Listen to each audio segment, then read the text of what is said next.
স্বাগত নিয়মিত আয়োজন এখন প্রকাশে, সঙ্গে আছে আমি তোফায়েল আহমদ। গতকাল গণমাধ্যম সংস্কার কমিশন তাদের প্রতিবেদন পেশ করেছেন প্রধান উপদেষ্টার কাছে। প্রতিবেদনের কোনো কোনো অংশ বেশ আলোচনার জন্ম দিয়েছে। এ নিয়ে গণমাধ্যম সংশ্লিষ্টতা ছাড়াও সাধারণ মানুষেরও কিছু কিছু আগ্রহ রয়েছে। তাই আরও একটু বিশদে আলোচনার জন্য আজ স্টুডিওতে আমাদের সাথে আছেন ঢাকা বিশ্ববিদ্যালয়ের গণযোগাযোগ ও সাংবাদিকতা বিভাগের অধ্যাপক ডক্টর এস.এম. শামীম রেজা এবং গণমাধ্যম কমিশনের সদস্য এবং মিডিয়া সাপোর্ট নেটওয়ার্কের আহ্বায়ক জিমি আমির। আপনাদের দুজনকেই স্বাগত আজকের আলোচনায়। জিমি আমির, আপনাকে দিয়ে শুরু করতে চাই।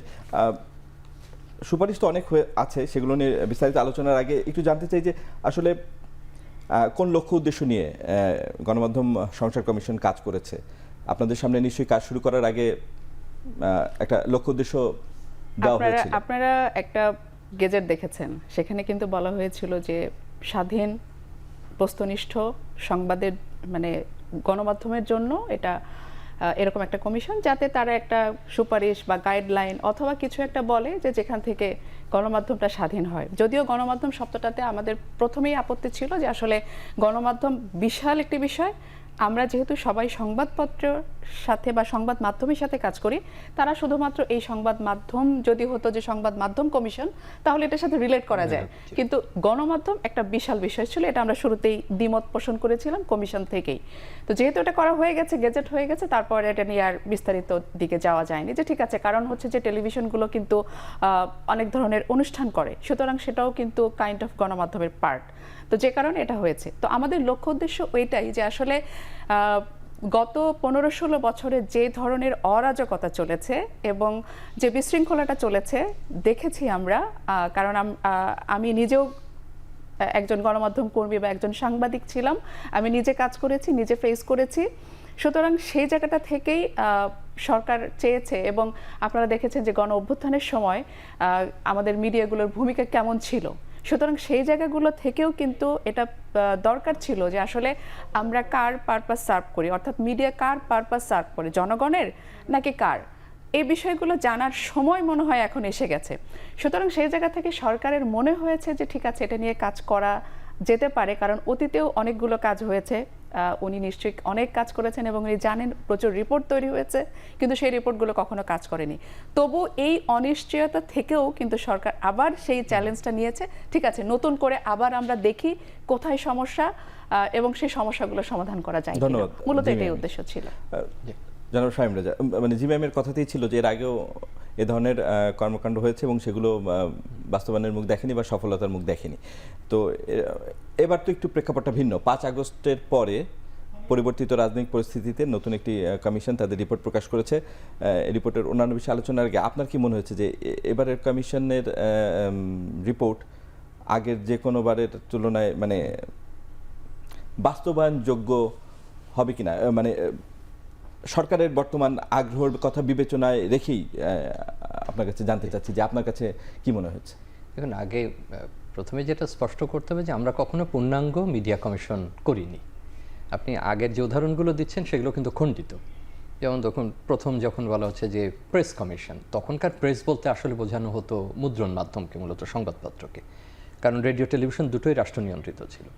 অতএব তার জন্য আর আলাদা সংস্কার করবে এই ভাবনা তাদের কখনোই আসেনি। আমি যদি খুব দ্রুত বাংলাদেশের আপনি পেছন ফিরে তাকান, আমরা স্বাধীনতার পরপর আমাদের রাষ্ট্রীয় যে মাধ্যম, যেটা এর আগের একেবারে 60-এর দশকের শেষ প্রান্তে পাবলিক এক ধরনের কর্পোরেশন হিসাবে এটা ঘোষণা দেওয়া হয়েছিল, এটাকে আবার জাতীয়করণ করা হলো। এরপরে আবার সংবাদপত্র বন্ধ হয়েছে, শর্ত সাপেক্ষে হয়তো 2-1টা খোলা ছিল, আবার সেটা উন্মুক্ত হয়েছে। 80-এর দশকের প্রথম দিকে একটা প্রেস কমিশন রিপোর্ট পাওয়া গেছে। আবার স্বাধীন বাংলাদেশে প্রেস কাউন্সিল গঠিত হয়েছে। একসময় এরশাদ সাহেবের বিরুদ্ধে যখন আন্দোলন করা হচ্ছে যে রেডিও টেলিভিশনকে একেবারে ব্যক্তি কাজে ব্যবহার করা হচ্ছে, একদম ব্যক্তির মুখপাত্রে পরিণত হচ্ছে, তখনও দেখা গেল এটা সমাধান না করে একটা সম্প্রচার কর্তৃপক্ষ করে কোনো রকম এটা গোজামিল দেওয়ার চেষ্টা করা হচ্ছে। 90-এর সময় আবার ভাবা হয়েছিল যে কিছু সংস্কার করা যাবে, কিন্তু ওই সংস্কারের ভাবনাও কিন্তু ওই সংবাদপত্র বা রাষ্ট্র নিয়ন্ত্রিত টেলিভিশনের বাইরে না। আর এর আগে আমরা যেগুলো আলোচনা করতাম, যেমন আসাফুদ্দোল্লাহ কমিশন, অন্যান্য বেতার টিভি, সেটাও বেতার টিভির স্বায়ত্তশাসন, খুব বেশি প্রাইভেট সেক্টর কিভাবে তৈরি হবে, কমিউনিটি পর্যায়ে কি হবে, স্থানীয় সাংবাদিকতার কি হবে, গণমাধ্যমের কি হবে, এই আলোচনা কোনোদিন হয় না। তবে সামগ্রিক উত্তরটা হলো যে একটা পূর্ণাঙ্গ মিডিয়া কমিশন, মিডিয়া বলতে যার মধ্যে সংবাদ মাধ্যম আছে, সংবাদ মাধ্যম নন কিন্তু মিডিয়া এমন আছে, অন্যান্য বিষয়গুলো আছে, এর সঙ্গে গণমাধ্যম কর্মী আছেন, সরাসরি সাংবাদিক যুক্ত আছেন, জনগণ যারা বা যারা দর্শক শ্রোতা তারাও এটার একটা বড় অংশ। বিভিন্ন কর্তৃপক্ষ তৈরি হয়েছে, সরকার, বিনিয়োগকারী, নানান কিছু। এর মধ্যে প্রতিযোগিতার প্রশ্ন আসছে, কে অনুমতি পাবে সেই প্রশ্ন আসছে, কি পদ্ধতিতে আপনি মালিকানা দেবেন সেগুলোর প্রশ্ন আসছে, প্রযুক্তির বিষয় আসছে। অতএব আপনার প্রশ্নের উত্তরটা এরকম যে আগে যা কিছু হয়েছে এগুলো খণ্ডিত এবং খুব সীমিত আকারে, এবং সেগুলো বাস্তবায়িত হয়েছে না হয়েছে সেটা আর একটা আলোচনা। আর পরবর্তী সময়ে যে আলোচনাগুলো ওঠেনি তা কিন্তু না, এর অনেকগুলো বিভিন্ন সময় আলোচনা উঠেছে, সাংবাদিকের সার্ভিস বেনিফিটসগুলো নিয়ে, তার স্বাধীনতার বিষয়গুলো নিয়ে, বা অন্যান্য যতগুলো সুপারিশ আপনারা দেখেছেন। কিন্তু এই প্রথম আমরা একটা পূর্ণাঙ্গ কমিশন পেলাম। এর আগেও যে মিডিয়া কমিশনের আলোচনা হয়নি তা না, কিন্তু আলোচনা পর্যন্ত আলোচনা হলেও সেটা কোনোদিন গঠিত হয়নি, তারা পূর্ণ। আর বড় যে সেদিক থেকে একটা প্রাপ্তি তো বটে, অবশ্যই প্রাপ্তি। যে কোনো আপনি যখন এই ধরনের একটা বড় কাজ পান তখন তো আপনি একটা আলোচনা সূত্রপাত করতে পারেন, আপনি এখান থেকে আলোচনা করতে পারেন। আপনি হয়তো অপেক্ষা করছেন যে উত্তরটা এখনো কেন দিচ্ছি না, যে বাস্তবায়নযোগ্য কিনা, আমি আসছি সেটাতে। তার আগে যেটা তারা যে জরিপটা করেছেন, বাংলাদেশে কোনোদিন আপনি একটা পূর্ণাঙ্গ মিডিয়া জরিপ পেয়েছেন কিনা?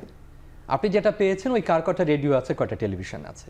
আপনি যদি ডেমোগ্রাফিক ডেটাগুলো কিনতে যেতেন যারা বাণিজ্যিকভাবে করেন, সেটাও আপনাকে অনেক টাকা দিয়ে কিনতে হতো এবং সেটাও কিন্তু পূর্ণাঙ্গ না।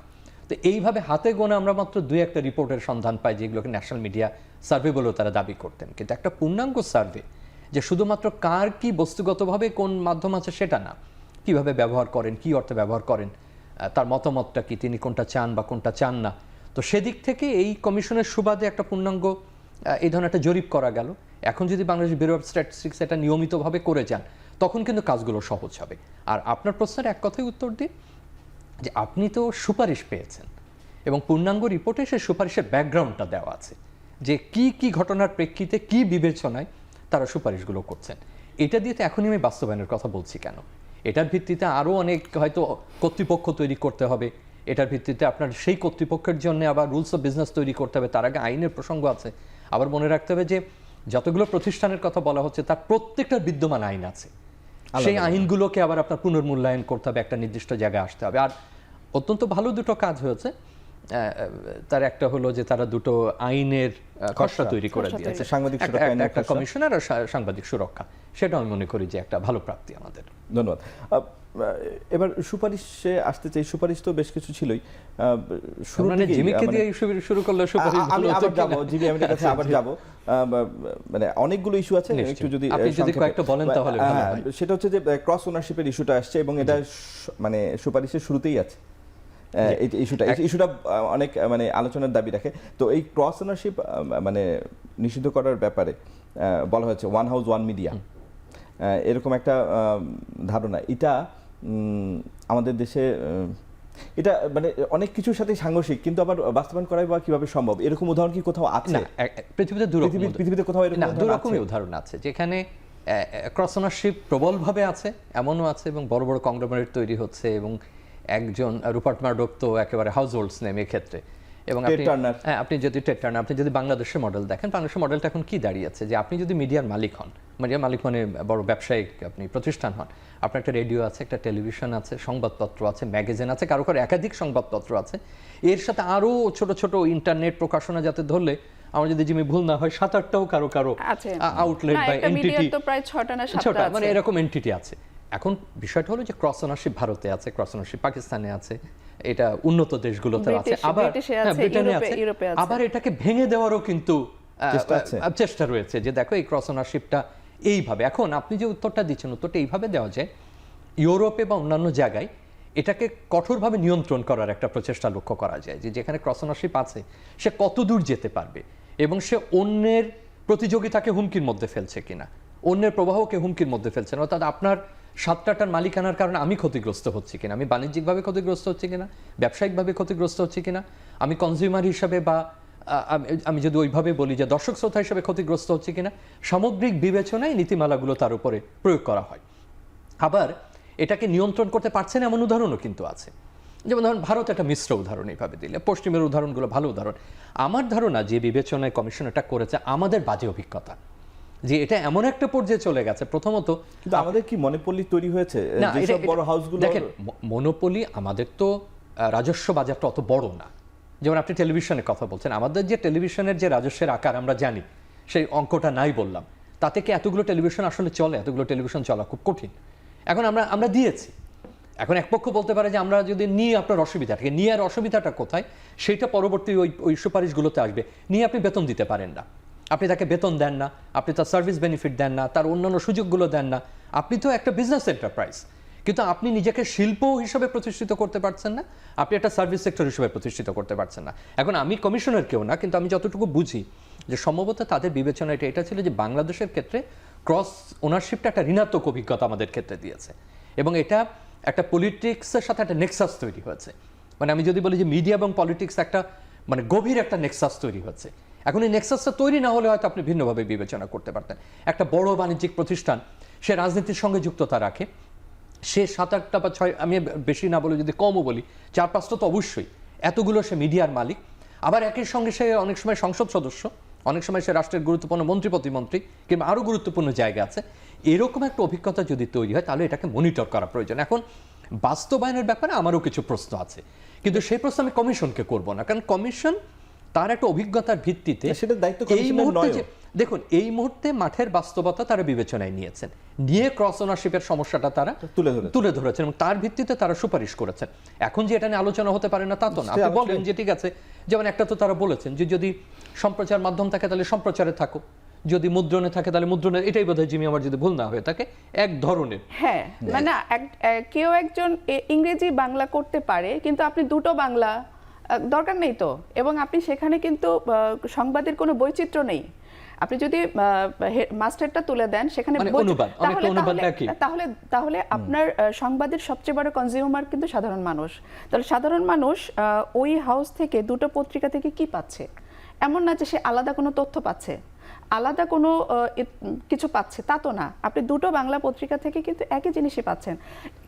তাহলে ওই ওনারের তাহলে এই উদ্দেশ্যটা তাহলে কি? আপনি চিন্তা করে দেখেন, তার মানে উনি এটাকে একটা ক্ষমতার জায়গা হিসেবে দেখছেন যে বিজ্ঞাপনের বাজার সব ওনার হাউসে আসবে, যে কোনো অন্য ক্ষমতা ওনার কাছে থাকবে, রাষ্ট্রের কাছাকাছি থাকা, রাষ্ট্রকে ব্যবহার করা, রাষ্ট্রকে কন্ট্রোল করার চেষ্টা করা, সবকিছু ওনার হাতে থাকবে। তাহলে জনগণ কোথায়? এবং আপনি আমাকে বলেন সবচাইতে বড় এখানকার স্টেক হোল্ডার হচ্ছে সাংবাদিক, আমি যদি বলি, কারণ আমি নিজে সাংবাদিক ছিলাম, আপনি সাংবাদিক। তাহলে সেই সাংবাদিক কিন্তু তার প্রাপ্য কি পায়? তার যথাযথ প্রাপ্য কি পায়? সে প্রতি মাসের স্যালারিটা কি ঠিকমতো পায়? আমি যদি বলি যে সবচাইতে বড় মিডিয়া হাউস, সবচাইতে বড় ওনার, তারা স্টেপ বাই স্টেপ স্যালারি দেয় এবং তিনি অনেক বড় ব্যবসায়ী, তিনি কেন স্টেপ বাই স্টেপ স্যালারি দেবেন?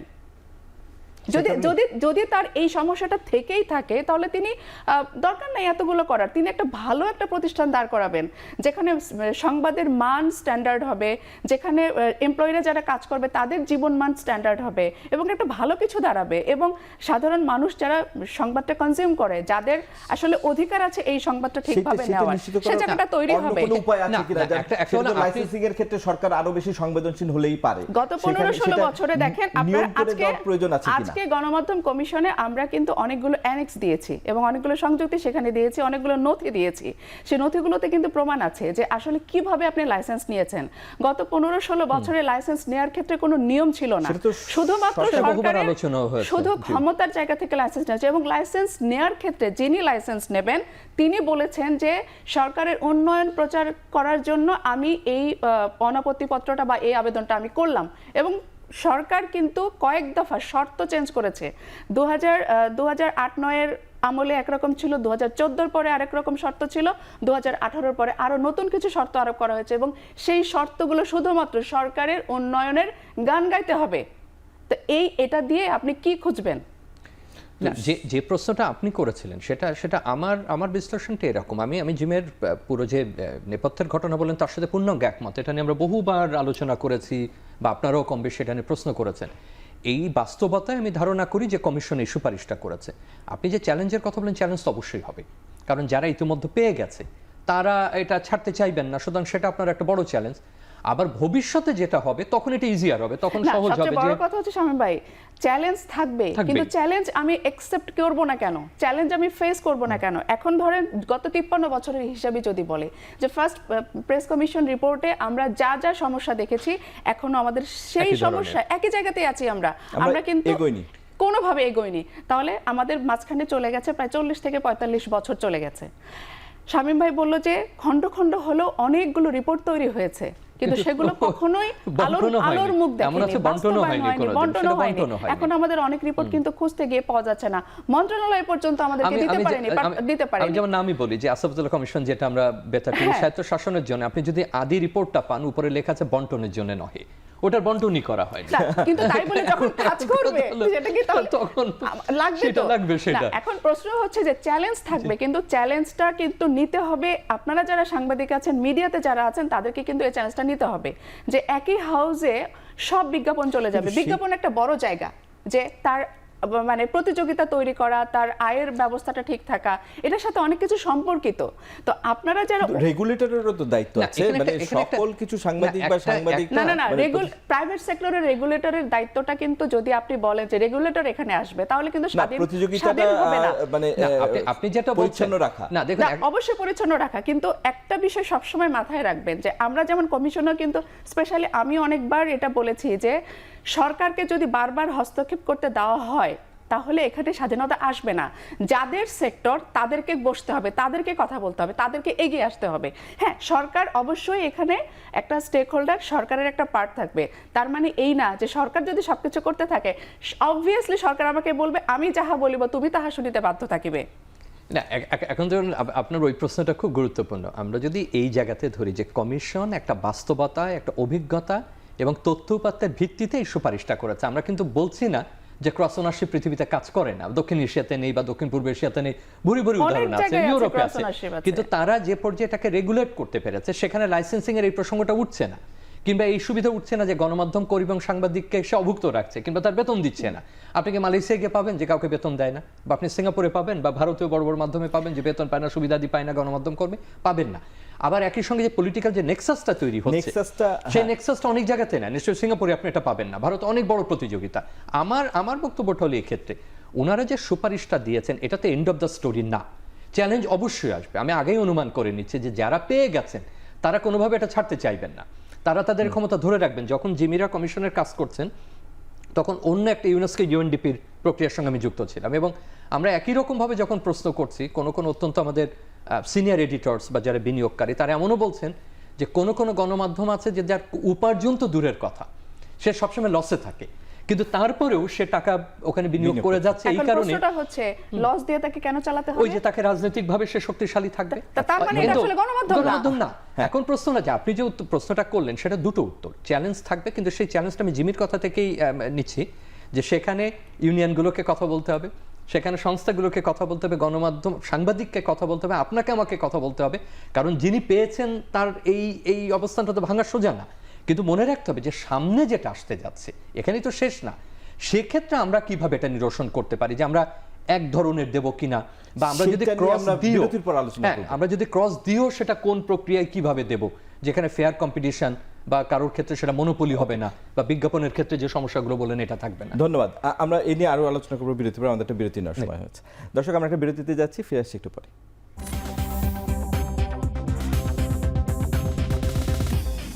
বিরতির পর আবারও ফিরে এলাম। আজকের আলোচনায় আমরা আলোচনা করছিলাম ক্রস ওনারশিপ নিয়ে। জিমি আমির, আপনার কাছে বিষয়টা একটু জানতে চাই, ওয়ান হাউস ওয়ান মিডিয়া আসলে আপনারা মানে ব্যাখ্যাটা চাচ্ছি আপনার কাছে, যে আসলে আপনারা কি বোঝাতে চেয়েছেন কমিশনের তরফ থেকে? না, ওয়ান মিডিয়া ওয়ান হাউস বলতে বিষয়টা এরকম যে আসলে একটা মিডিয়াই থাকবে, একজন ওনারের কাছে একটা মিডিয়াই থাকবে, তবে হ্যাঁ আরেকটা সে করতে পারে ডিফারেন্ট লাইসেন্স নিয়ে, সেক্ষেত্রে সেটা একদমই অন্য মিডিয়া হতে হবে। ধরেন আপনার টেলিভিশন আছে, আপনি হয়তো একটা পত্রিকা করতে পারেন, নট রেডিও, কারণ এটাও প্রায় কাছাকাছি, মানে ব্রডকাস্টই তো, কিন্তু আপনি হয়তো একটা পত্রিকা করতে পারেন, বাংলা ইংলিশ করতে পারেন, কিন্তু মোর ফোকাস হচ্ছে একটাই থাকা। তাহলে এটা সবার মধ্যে যেতে পারে। কারণ আমরা রিসেন্টলি দেখছি যে অনেক কিন্তু ক্ষুদ্র উদ্যোক্তারাও আসতে চায়। যেমন আমি আপনাকে যদি বলি যে পত্রিকার লাইসেন্স কিন্তু এভাবে, সরি, পত্রিকার ডিক্লারেশন এভাবে নেওয়া যায় যে কারো কাছে যদি 5 লাখ টাকা থাকে সে পত্রিকার কি বলে অনুমতিটা নিতে পারবে। তো ধরেন এটাও যদি থাকে এবং এই ধরনের আপনি যদি ক্লাউড ইনভেস্টিং এ যদি যান এবং সেখানে কিন্তু অনেক লোকজন আসতে পারে, এমনও তো হতে পারে যে তাদের উদ্দেশ্য সৎ, তারা সত্যিকার অর্থে ব্যবসা করতে চায় এবং সত্যিকার অর্থে ভালো সংবাদ মাধ্যম তৈরি করতে চায়, জনগণের কথা চিন্তা করতে চায়। দিন শেষে তো এটা একটা ব্যবসা, আপনি মিডিয়া তো এটা একটা ব্যবসা, এটা তো একেবারে দাতব্য সংস্থা না যে আপনি একদম সবকিছু আপনি বলবেন যে আমি তো সাবসিডি দিয়ে চলি। খুব গর্ব করে আমি ওই দিন একজন মালিককে জিজ্ঞেস করলাম যে আপনার অমুক টিভিটা কেমন চলে, আমি তো সাবসিডি দিতে হয়। তা আমি বললাম আপনি কেন সাবসিডি দেন, আপনার যে এত বড় অন্য আরেকটা জায়গা আছে, মানে আমি অন্য তার একটা প্রতিষ্ঠানের কথা বললাম, এটা অনেক পপুলার এবং এটা অনেক প্রতিষ্ঠিত, সেটাতে যদি আপনার সাবসিডি দিতে না হয় তাহলে কেন পত্রিকাকে আপনি সাবসিডি দিচ্ছেন? যদি সাবসিডি দেন তাহলে এটা খোলার দরকার কি? যদি আপনি খোলেন তাহলে সাংবাদিককে বেতন দেবেন না, কিন্তু আবার আপনি বলবেন সাবসিডি দিচ্ছি, গভর্নমেন্টের কাছে গিয়ে বলবেন আমাকে এই সুবিধা দেন, ওই গভর্নমেন্টের কাছে আপনি প্রিভিলেজ চাইবেন। তাহলে কেন আপনি এখানে, তাহলে এটাকে আপনার আসলেও বাণিজ্যিক কোনো উদ্দেশ্য আছে, কিন্তু দিন শেষে এটাও তো একটা বাণিজ্য। তাহলে আপনি বাণিজ্যের মডেলটা থাকে না বলেই কিন্তু আজকের এই অবস্থা। কারণ আপনারা ধরেই নিয়েছেন যে আমি শুধুমাত্র এটাকে ক্ষমতার হাতিয়ার হিসেবেই ব্যবহার করব, এবং একই কারণে এখানে কোনো সিস্টেম তৈরি হয় নাই। সাংবাদিকরা বেতন পায় না এবং স্বাভাবিকভাবে বেতন না পেলে সে কোথায় যাবে? তাকে তো চলতে ফিরতে হবে এবং সে দুর্নীতির পথে, স্বাভাবিকভাবে সে দুর্নীতির পথে চলে যায়। আমরা শুধুমাত্র এই পরিস্থিতি তৈরি হয়েছে এখানে, এখন আমরা কমিশনের তরফ থেকে সেটা সংস্কার করার চেষ্টা করছি, কিন্তু নেক্সাস যেটা শামিরা যে বলছিল যে সরকারের বা রাজনীতিবিদদের সাথে গণমাধ্যম মালিকদের যে নেক্সাস, এই নেক্সাসটা ভাঙার জন্য এই ওয়ান মিডিয়া ওয়ান হাউস কি কার্যকর হবে, যেটা আসলে হওয়া উচিত ছিল লাইসেন্সিং এর তরফ থেকে? প্রশ্নটা হচ্ছে যে শুরুতেই যদি বলি আমরা কার্যকর হবে কিনা, শুরুতেই যদি বলি যে আদৌ কি বাস্তবায়ন হবে, আমরা যদি টোনটাকে এরকম করি তাহলে আপনি এটাতে ঢুকতে পারবেন না। আপনার টোনটা হতে হবে ঠিক আছে, একটা আলোচনা যেহেতু উঠেছে, একটা সুপারিশ যেহেতু উঠেছে, তাহলে আমরা আলোচনার টেবিলে বসতে পারি, দেখি না কোনো ওয়ে আছে কিনা। আমরা কিন্তু প্রচুর ইন্টারন্যাশনাল প্র্যাকটিস দিয়েছি, প্র্যাকটিসগুলো আপনারা দেখেন সেখানে তারা কিভাবে প্র্যাকটিসগুলো করেছে। এখন কথা হচ্ছে যে ইন্ডাস্ট্রিতে তো সবাই যে আপনার নেগেটিভ মানসিকতা নিয়ে বসে আছে তা কিন্তু না, পজিটিভ লোকজনও আছে। তাহলে আলোচনা, আপনি বারবার বলছেন যে কার্যকর হবে কিনা, এখন আমি আপনাকে প্রশ্ন করি তোফায়েল, আপনি গণমাধ্যম কর্মী এবং আপনাকে কিন্তু বলতে হবে যে চলেন আমরা বসে এটাকে আমরা এখন বাস্তবায়ন করব। আপনি এই প্রশ্নটা যখন করবেন তখন আপনি দুর্বল হয়ে যাচ্ছেন এবং তখন আপনার টোনটাই নেগেটিভ হয়ে যাচ্ছে, যে এটা সেই আগের মতো যে আমরা সরকারের উপর নির্ভরশীল হচ্ছি। যেহেতু এটা স্বাধীন গণমাধ্যম হিসেবে একটা কমিশন সুপারিশ করেছে এবং আমরা যদি সবাই একমত হই যে আমাদের স্বাধীনতাটা আসতে হবে, তাহলে কিন্তু প্রত্যেকটা মিডিয়া হাউসের কর্মীদেরকে এই জায়গাটাতে সোচ্চার হতে হবে। আমাদের অবস্থান না, কিন্তু কথা হচ্ছে যে টিভির ক্ষেত্রে তো সংখ্যা সীমিত, কিন্তু ওই যে শত শত পত্রিকার যে লাইসেন্সিং আছে, দেখেন বাংলাদেশের মতো ছোট একটা দেশের জন্য 46টা টেলিভিশন কি খুব বেশি প্রয়োজন? এবং সেই 46টা টেলিভিশনে বৈচিত্র্যপূর্ণ অনুষ্ঠান কি আছে সেখানে? আমি যদি প্রত্যেকটা সংখ্যা কম বলেছি আর আমি যদি বলি যে লোগো তুলে দেওয়ার পরে আপনি আলাদা করতে পারবেন যে কোন টেলিভিশন কোনটা কি? একই জিনিস দেখাচ্ছেন, প্রত্যেকে আপনারা সংবাদ দেখাচ্ছেন, কেউ দেখাচ্ছেন মানে প্রতি ঘন্টায়, কেউ দেখাচ্ছেন একটা নির্দিষ্ট টাইম পর পর, এবং একই জিনিস, একই নাটক, একই, কোনো বৈচিত্র্য নাই। অন্য কোন দেশের নিউজের ক্ষেত্রে এর চেয়ে ভিন্নতা কি আছে? একটা বিষয় কিন্তু এখানে গুরুত্বপূর্ণ, সেটা হলো যে কমিশন সুপারিশ করেছে। আমরা যদি এখন কমিশনকে প্রত্যেকটা প্রস্তাব করি যে কমিশন এসে তো এই চক্র ভাঙতে পারবে না, শুধু সরকার না। দেখেন আপনি যখন নেক্সাসের কথা বলছেন, এই যে মিডিয়া পলিটিক্স যে নেক্সাসটা তৈরি, মিডিয়াকে দোষ দেব না, মিডিয়ার বিনিয়োগের ক্ষেত্রে, মালিকানার ক্ষেত্রে, এটা যদি পলিটিক্যাল কমিটমেন্ট না থাকে, ধরুন বাংলাদেশে এখন হোক আর তখন হোক একটা তো নির্বাচন হবে, রাজনৈতিক সরকার আসবে, সেই রাজনৈতিক সরকার যদি আগের রাজনৈতিক সরকারগুলোর মতো মনে করে যে ভাই ওই কমিশনের আমার কোনো মূল্য নেই, এটা আমি বাস্তবায়ন করব না। নেক্সাসের আরেকটা মজার বিষয় হচ্ছে, মানে মজার না আসলে এটা ভয়ঙ্কর বিষয় হচ্ছে যে যেখানে আপনার শর্তের মধ্যেই সরকার বলেই দিচ্ছে তুমি এর বাইরে যেতে পারবে না, তুমি এই কথাগুলো বলতে পারবে না, স্বাভাবিকভাবেই তখন একটা ইনভেস্টর মনে করে যে ঠিক আছে আমাকে তো এইভাবেই চলতে হবে, কোনো উপায় নেই, আমি এর মধ্যেই থাকি।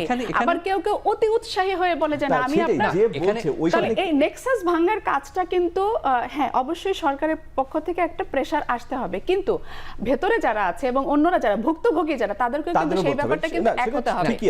এখানে দেখেন এখানে তো বহু অংশীজনের সমন্বয়।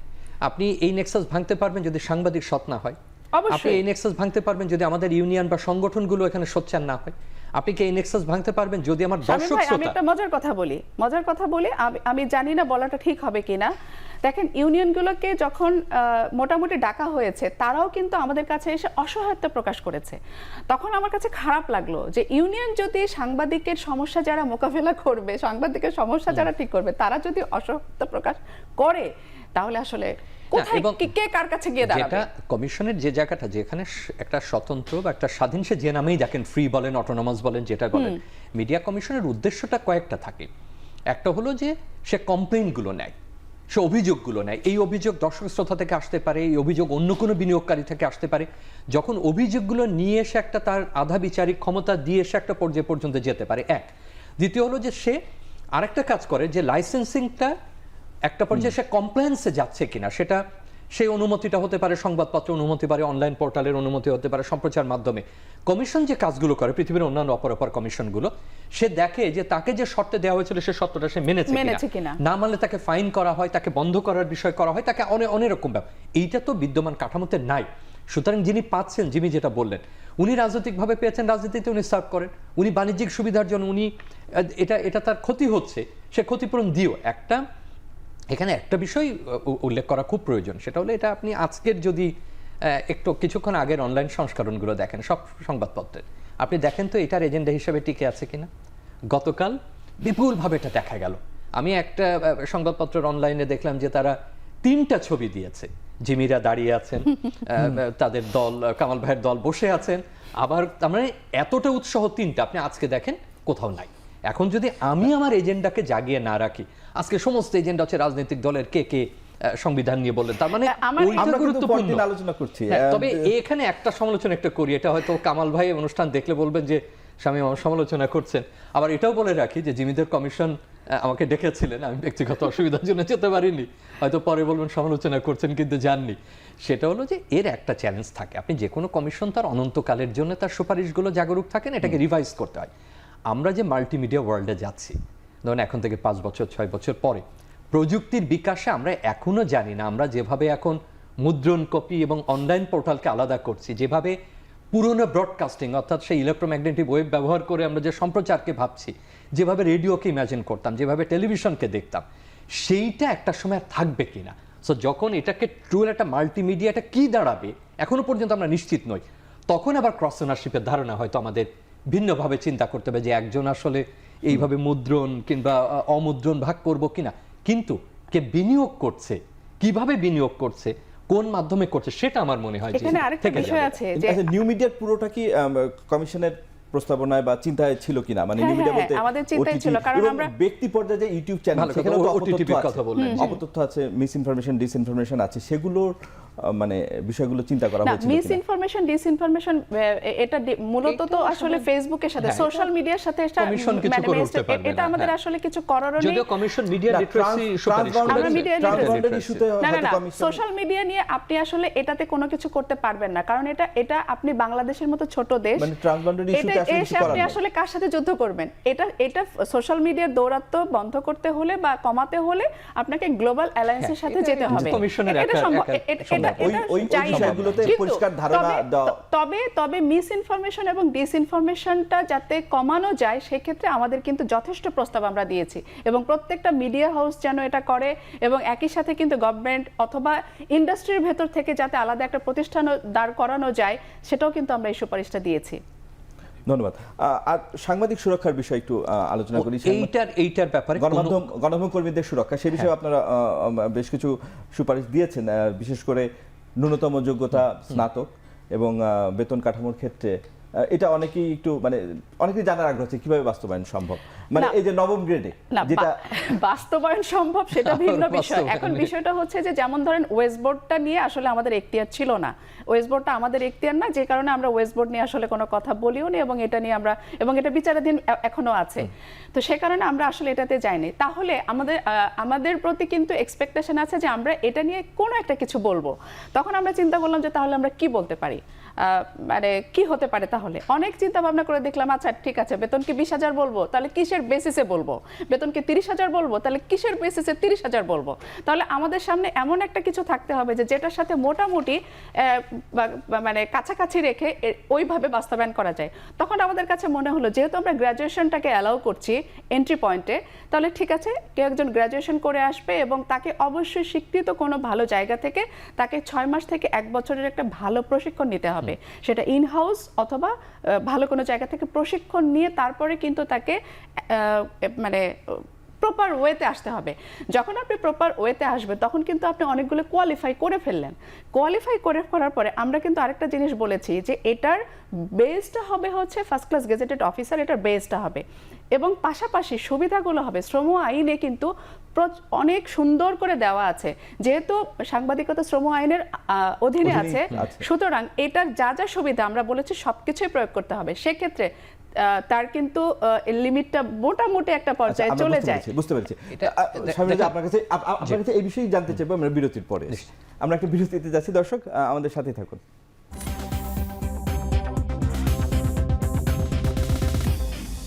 বিরতির পর আবারও ফিরে এলাম আজকের আলোচনায়। আমরা আলোচনা করছিলাম গণমাধ্যম সংস্কার কমিশনের প্রতিবেদন নিয়ে। আমরা বিরতিতে যাওয়ার আগে জিমি আমি যেটা বলছিলেন যে তারা কোন চিন্তা থেকে ন্যূনতম যোগ্যতা স্নাতক এবং নবম গ্রেডে বেতনের কথা সুপারিশ করেছেন, আপনি কি মনে করেন যে এই বিষয়টা আমি দুই ভাগে দেখি। একটা হলো আপনি যখন সাংবাদিকের সুরক্ষার কথা বলেন তখন আমার কাছে যেটা বলে, একটা হলো যে তার নিরাপত্তা, যে একজন সাংবাদিক যে পরিবেশে কাজ করেন, যেমন তার আইনি নিরাপত্তা দরকার, তার আইনি সুরক্ষা দরকার, যেটা কমিশনও বলেছে।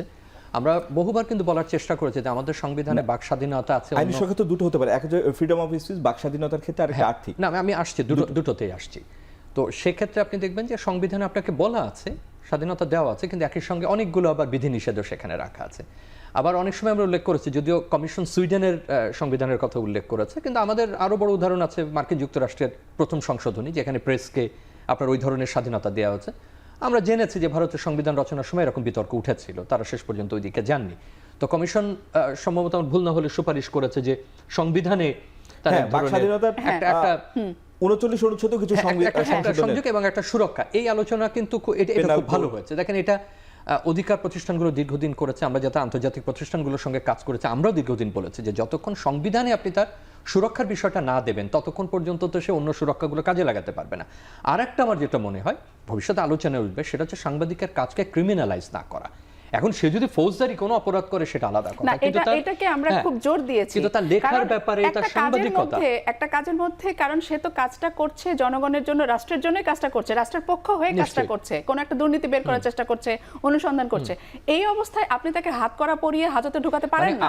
আমি যিনি বলছি না যে সে ফৌজদারি অপরাধ করলে তাকে ফৌজদারি অপরাধী বলা হবে না, সে যদি তার ব্যক্তিগত কাজে কোনো ইয়েতে হয়ে থাকতে পারে অবশ্যই ফৌজদারি। ইভেন সে যদি এই কাজ করার ক্ষেত্রেও যদি রাষ্ট্র বিরোধী কাজ করে থাকে অবশ্যই সে ফৌজদারিতে চলে যাবে, কিন্তু তার আগ পর্যন্ত না, প্রমাণ হওয়ার আগ পর্যন্ত না। এবং যুদ্ধাবস্থার কথা একটা বলা হচ্ছে যে এটা সহজ কথা, সেই সময় এটা বিবেচনা চলতে পারে রাষ্ট্রদ্রোহিতার ইস্যুগুলো, আদারওয়াইজ অন্যান্য শান্তিপূর্ণ সময়ে সেটা। এটা একটা জিনিস হলো যে আমাদের এখানে আপনার বাস্তবতাটা কি, একজন সাংবাদিক কতভাবে হুমকি পান, তার হত্যাকাণ্ডের ঘটনা ঘটেছে, তার হাত পা ভেঙে দেওয়া হচ্ছে, তাকে ফোনে হুমকি দেওয়া, আপনি জানেন এরকম 10-12 রকমের, আপনি যদি ইন্ডেক্সগুলো দেখেন যে এই হুমকিগুলো সে পেয়ে থাকে, এই হুমকিগুলো গুম করা স্থানীয় সংবাদপত্রের ক্ষেত্রে আরো প্রকট। আমরা যখন গবেষণার ক্ষেত্রে দেখেছি, তারা কথা বলেছে, আমরা যদি অঞ্চলে বলি, আপনি দক্ষিণাঞ্চলে যে খুনগুলো হয়েছে, যে সাংবাদিক মারা গেছেন, এখনো তার বিচার হয়নি, সো কালচার অফ ইম্পিউনিটি সেখানে কাজ করে। আপনি এক ধরনের তাদেরকে ছেড়ে দিচ্ছেন যে না, সাংবাদিক মারা গেলেও মেরে ফেললেও তার কোনো কিছু হয় না, এবং সে প্রবল চাপের মধ্যে থাকে, তাকে আপনি কি ইনভেস্টিগেটিভ জার্নালিজম করতে বলবেন, এটা একটা দিক না। সাগর রনি মারা গেল আজকে কত বছর হয়ে গেল, 48 ঘন্টা আলটিমেটাম শেষ হয়নি, এবং এটা 100 কতবার আমি সেটা বলছি পিছিয়ে আছে। তার মানে কি সাংবাদিক মারলে কোনো কিছু যায় আসে না, হয় না, এটাই তো প্রতিষ্ঠিত হতে যাচ্ছে। ফলে আপনি যে সুরক্ষা বলছেন এটা একটা দিক, আর একটা দিক যেটা আপনি বলছেন যে আপনার যদি সেই সার্ভিস বেনিফিটস না থাকে, এটা তো একটা সার্ভিস। তো আমাদের কি ঘটে, আমি যদি ঢাকার বাইরে যাই, আপনি অধিকাংশ স্থানীয় সংবাদপত্রে কি আপনি পার্ট টাইম সাংবাদিক, আর ফুল টাইম হয় আপনাকে ব্যবসা করতে হয়, না হলে চাষাবাদ না, করতে হয়, না হলে অন্য কোনো চাকরি সংবাদ করতে হয়। মালিকরা তাদেরকে বিজ্ঞাপন কালেক্ট করার জন্য বলে এবং এটাই তার প্রধান কাজ। আরো ভয় বা উদাহরণ আছে, আপনি কোন রকম একটা কার্ড বিক্রি করে দিচ্ছেন, আপনি একটা ক্যামেরা না, দিচ্ছেন, শুধু এগুলো ক্যামেরাও না, শুধু কার্ডটা দিয়ে বলে যে এবার তুমি তোমার মতো করে চলো। এই আলোচনা ধরুন খুব অশোভন হয়ে ওঠে। এটা তো স্থানীয় না, সংবাদপত্রের অশোভন ক্ষেত্রে এখন আর এটা করা যাবে না করা শামীম ভাই, যাবে এখন এটা না, ওপেন সেটাই। আপ হতে হবে। সেটাই। কারণ আমরা 1400 মানুষের কাছে গেছি, তারা কিন্তু তাদের এই ভুক্তভোগী, তারা প্রত্যেকেই তারা বলছে, তারা এটা বলেছে আপনি প্রয়োজনে বন্ধ করে দেন, আমার দরকার নেই, আমি বেকার হতে রাজি আছি, কিন্তু আমি শুধুমাত্র একটা কার্ড নিয়ে চাকরি করতে রাজি না। আমি বিজ্ঞাপন কালেক্ট করব না, আমি সাংবাদিকতা করব, এটা আমাকে মানুষ কিন্তু বলেছে। যে আলোচনাটা আসতে চেয়েছিল, মানে অশোভন এই অর্থে বলছে যে আমরা আলোচনাটা লুকিয়ে রাখতাম, আমরা করতাম না, আমরা লুকিয়ে কিন্তু এখন বাস্তবে ঘটে, বাস্তবে এটা ঘটে প্রতিটা রাখলেই তো ক্ষেত্রে। এটার কোনো মানে ইয়ে হয় না। আপনারা মানে কমিশনে যেমন পেয়েছেন, আমরাও একই কথা বারবার পাচ্ছি বছর পর বছর। তো আপনি যে জায়গায় ছিলেন, যে তাকে আমাদের এখন মূল ইস্যুটাতে আসেন। ওয়েস বোর্ড ফেল করে গেছে, এই যে 8ম ওয়েস বোর্ড বলেন, 9th ওয়েস বোর্ড বলেন, এটা কোনোভাবে কাজে লাগানো গেল না। হাতেই গোনা কয়েকটা সংবাদপত্র ওয়েস বোর্ড দেয়, বাকিরা বোধহয় কেউ তৃতীয় চতুর্থ আছে কিনা একটা বা দুইটা দেয় এরকম। তো সেক্ষেত্রে ওয়েস বোর্ডটা একটা পদ্ধতি ছিল, সেই পদ্ধতিটা এখন এমন হচ্ছে বিলোপের পথে আমরা যাচ্ছি। এরকম এই বিলোপের পথে যদি যান, একটা বিকল্প তো আপনাকে বলতে হবে। এবং কমিশন যেটা দিয়েছে, একটা প্রস্তাব দিয়েছে, সেটা নিয়ে আমারও ক্রিটিক্যাল অবজারভেশন আছে যে অন্য একটা সাপেক্ষে এটা বলাটা ঠিক কিনা। কিন্তু আমি যেটা বুঝি যে তাকে অন্যান্য সার্ভিস বেনিফিটের যা যা প্রাপ্য, যেমন সেটা শ্রম আইনে পড়ুক, যেখানে সেটা তাকে দিতে হবে। এবং স্থানীয় সাংবাদিকের ক্ষেত্রে হয়তো আরেক রকম দিতে হবে। কিন্তু একটা জায়গায় যে আমরা যে রিস্ক অ্যালাউন্সের কথা বলছি, এই রিস্ক অ্যালাউন্স কিন্তু অন্যান্য পেশাজীবীদের ক্ষেত্রে উঠেছে। ঢাকার একরকম রিস্ক অ্যালাউন্স, সেটা জীবনযাপনের ক্ষেত্রে। কিন্তু আমি তো মনে করি যে যেখানে আরো ঝুঁকিপূর্ণ, জীবনের উপরে ঝুঁকি, শরীরের উপরে ঝুঁকি, হুমকি আসে, সেখানেও তাকে রিস্কের ব্যাপারটা তাকে অ্যাসেস করে। এটা তো একটা মারামারির সময় কিন্তু সব মিডিয়া তাকে এই বিষয়ে আমাদের নিজের একটু মানে আপনার কাছে জিজ্ঞাসা আছে, সেটা হচ্ছে যে আপনারা প্রচার সংখ্যার একটা নিরীক্ষা করার কথা বলেছেন, যেটা নিয়ে একটা ম্যাল প্র্যাকটিস দীর্ঘদিন থেকে আছে। এখানে তো প্রতিবেদনও আছে যে আমাদের অসংখ্য পত্রিকা আছে, এগুলো বন্ধ করার কোনো মানে সুপারিশ বা আপনারা করেছেন কিনা? আর এই যে ডিএফপির যে প্রচার সংখ্যা, এটা বিজ্ঞাপন দেওয়া, জিমির কাছে যাওয়ার আগে আমি 30 সেকেন্ড নিয়ে নিই, এই ম্যাল প্র্যাকটিসটা কিভাবে বন্ধ করতে পারবে? যুগের পর যুগ ধরে একটু জিমির কাছে যাওয়ার আগে আমি 30 সেকেন্ড নিয়ে নিই যে আমাদের শিক্ষার্থী জীবনে গবেষণা জীবনে আমাদের একটা শখের কাজ ছিল, ওই যে সংসদে প্রশ্ন উত্তর হতো এবং সেখানে বলতো যে পত্রিকা, পেরিওডিক্যালস বা ম্যাগাজিনের সংখ্যা কত।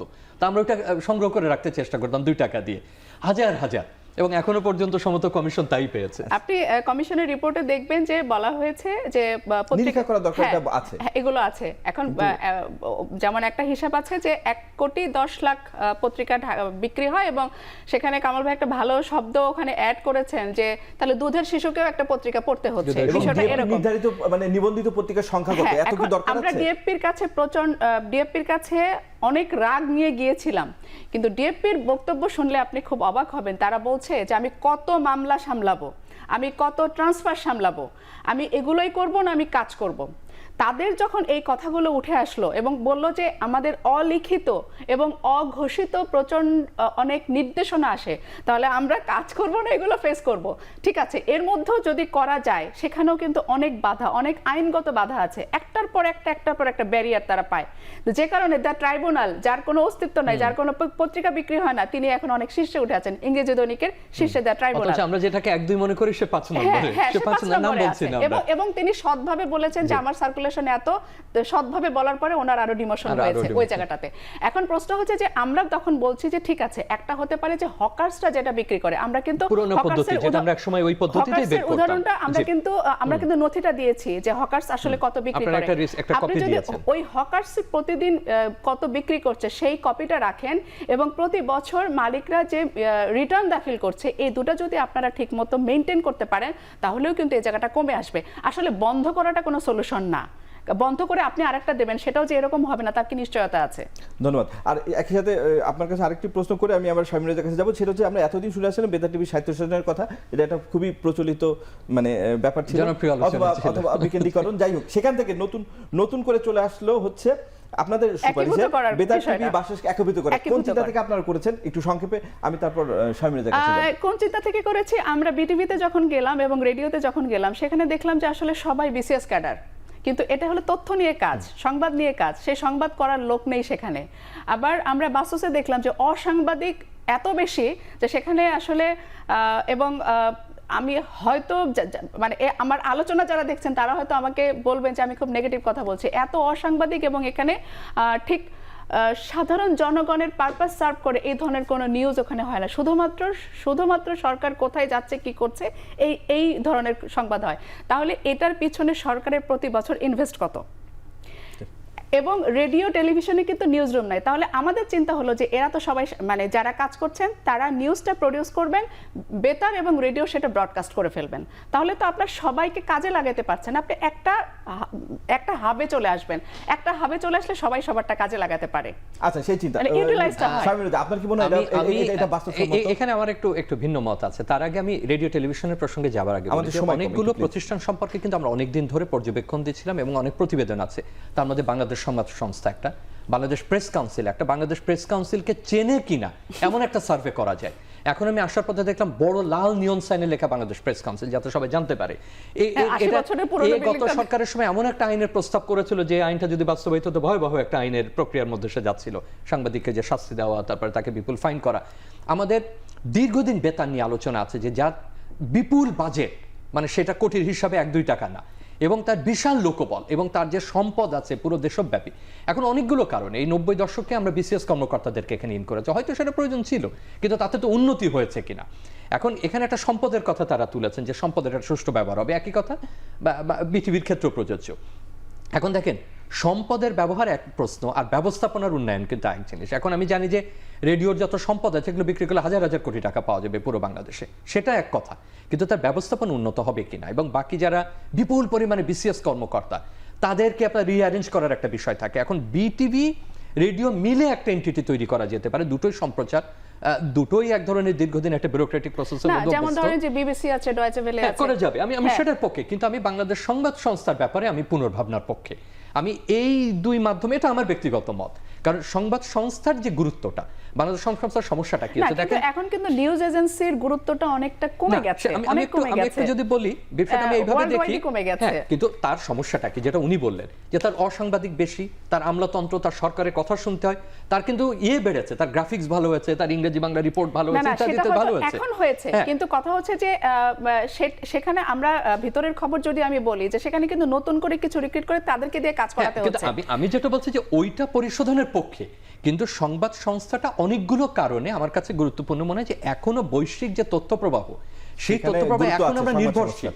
আমরা আমাদের একটা স্টেট এজেন্সিকে অটোনমাস করে রাখতে পারি কিনা। আপনি যদি পাশের দেশ দেখেন, ভারতের পিটিআই, সে কিছুদিন আগে যে অমর্ত্য সেনের সাক্ষাৎকার নিতে পেরেছে যেটা বিজেপির বিরুদ্ধে যায় বা তার সাথে তাকে ক্রিটিক করে, আমাদের বাংলাদেশে এটা চিন্তা করা যায় কিনা। তো আমার সংক্ষিপ্ত মত হচ্ছে আমি ওই দুটো এক করার পক্ষে। ধন্যবাদ ডক্টর শামীম রেজা এবং জিমি আমির, আপনাদের দুজনকে আমাদের এই আলোচনায় যোগ দেওয়ার জন্য। আমাদের আলোচনার সময় শেষ হয়েছে, যেজন্য আমাদের আজকে এখানে বিদায় নিতে হচ্ছে। দর্শক, আমরা এখানে বিদায় নিচ্ছি, আবারও দেখা হবে সমসাময়িক কোনো বিষয় নিয়ে। ভালো থাকবেন।